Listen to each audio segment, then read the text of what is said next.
Let's meditate. And who can be a better guide for meditation than Krishna, who has been a part of Indian life for millennia through idols in temples, by being invoked in dance and music. In Indian painting and sculpture, Krishna finds the most prominent place. This episode of a series on Shrimadbhagavatam covers meditation as advised by Krishna while talking to Uddhav, a devotee and a kinsman. Meditation is not a complicated exercise. It is simple beyond belief. It improves concentration, makes the brain healthy, and gives you peace of mind at no cost.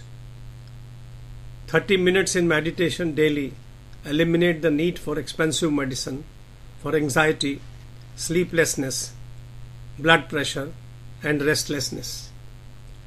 Meditation washes away anger and thus makes you happy.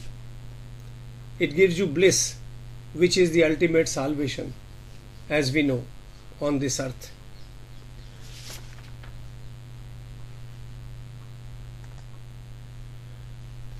Krishna is talking to Uddhav, who is a kinsman.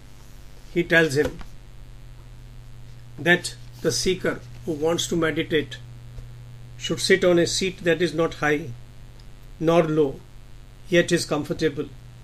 He should sit straight, placing his palms in his lap. His eyes should focus on the tip of his nose. He must do to begin with pranayam. He should breathe in deeply and exhale over as long a period of time as he can. Pranayam has to be learnt gradually.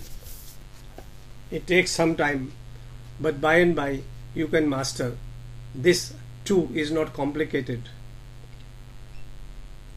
Think of Om as a symbol.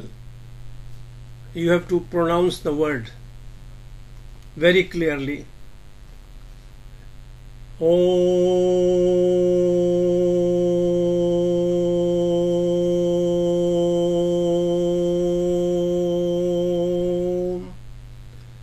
As long as possible while you exhale.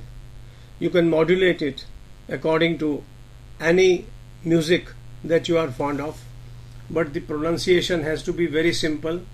The word Om has to be pronounced as Om.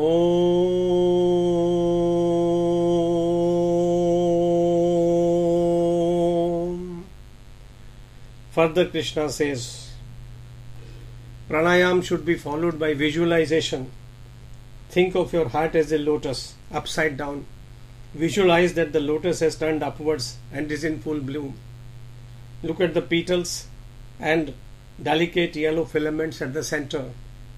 Think of the sunlight, the moonbeams, and the light from a fire in succession, illuminating the yellow core.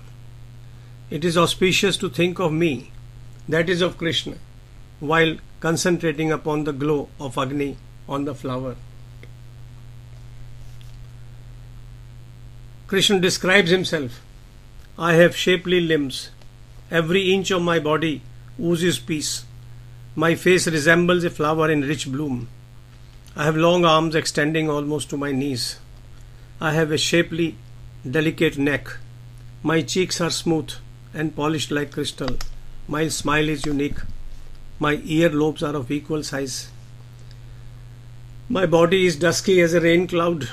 A yellow covering flutters on my limbs. On my chest are visible the marks of Lakshmi and Shrivastha. The person who is sitting to meditate starts thinking of an image of his choice. It can be of Krishna, it can be of Christ.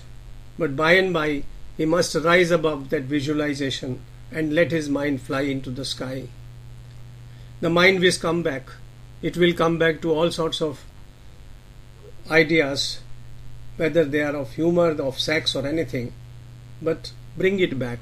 Gradually you will get a control over it. A wise man, Krishna says, ought to exercise control over sensory pleasures through his mind. Assisted by his mind, he can concentrate his thoughts on me. Whatever his attention wanders, he can bring it back by concentrating on my image. Once the sadhak is transfixed in my blissful image, says Krishna, he can wander over the skies in search of the Absolute. Once again, he reverts to me and stays focused. Meditation can be concluded at the end of your 30 minutes by either chanting some shloka of your choice from any scripture or by pronouncing the word Om repeatedly and in a modulated voice according to the way you want it to be. There are no restrictions.